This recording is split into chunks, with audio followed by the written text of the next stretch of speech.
All right, let's just jump right in. Today, we're decoding a hidden message, a kind of divine puzzle that's tucked away inside a single number. And the source material we're digging into suggests it's a message meant specifically for those times when we feel like, well, like nobody's listening. I mean, we've all been there, haven't we? It is one of the most frustrating feelings in the world. You're praying, you're asking for guidance, you're just trying to connect, and what you get back is just silence. It can seriously feel like you've been put on hold or just completely cut off. But here's where our source offers a really fascinating twist on that experience. It suggests that when God seems quiet, it might not be a disconnection at all. What if instead he's just switched languages? What if that silence is actually an invitation to slow down, to lean in, and to start listening in a brand new way? So the idea here is that God isn't hiding from you. He's hiding something for you. It's kind of like a riddle, one that's designed to make you curious, to draw you into a much deeper conversation, to get us past just making simple requests and into a real search for understanding. And this is the key. This is the central clue to the whole puzzle we're exploring today, the number 428. Now, it might look totally random, but believe me, it is the key that unlocks a pretty profound message. So our mystery starts right here in the book of Psalms. The psalmist talks about uttering dark sayings. Now, that specific phrase in the original Hebrew is kidot, which literally means riddles or mysteries. This is our first piece of the puzzle. Okay, so you might be wondering, how do we get from a phrase to a number?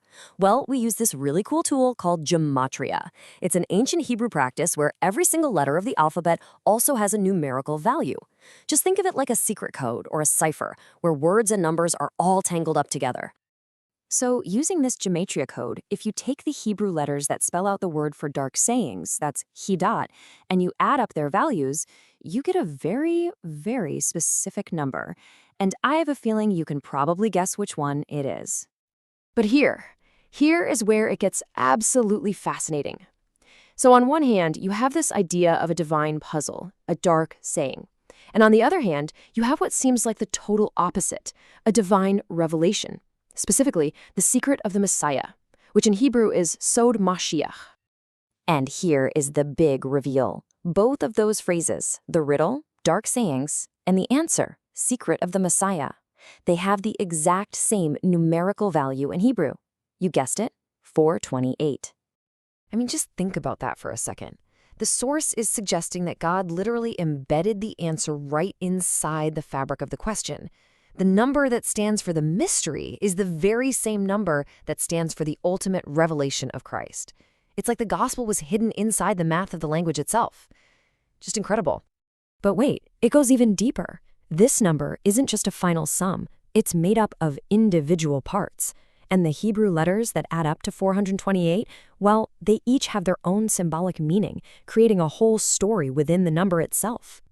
Okay, so let's break this down. The number 428 is made of the Hebrew letters Tav, Kaf, and Chet. Now, you read Hebrew right to left, so we're going to start with Chet. It has a value of 8, and it symbolizes life. Next is Kaf, value 20, which represents an open hand, like God giving or us receiving a blessing. And last, we have Tav, value 400, which symbolizes the cross or a covenant. So when you put those meanings together, in that order, they actually form a sentence. It's this beautiful, compact summary of the entire story of redemption. Life received by the hand of God, sealed by the cross. So the number itself is this powerful message of grace, life, and covenant. This is just amazing, right? It's like theological code breaking. But why does it matter? What does any of this have to do with that feeling of being frustrated, of maybe even being a little mad at God when life just doesn't make any sense? Well, the source material points us to the story of Jonah. See, Jonah wasn't just frustrated with God, he was furious. And why? Because God showed mercy to the people of Nineveh. People Jonah was convinced deserved nothing but judgment. His real problem was what the source calls the offense of mercy. He just couldn't stomach God's grace when it was extended to his enemies. And that really gets to the heart of the challenge, doesn't it? Jesus himself said, "Blessed is he who is not offended because of me." That line suggests that there are going to be times when God's actions, His mercy, His timing, even His silence, might not line up with our sense of what's fair. The real test is whether we can trust His plan anyway. So the big takeaway here is that these moments of confusion or even offense, they aren't a sign to just give up and walk away. They are the invitation itself. They're a call to lean in closer, to stay in the conversation, and to trust that there's a deeper pattern playing out, even if we can't see it just yet.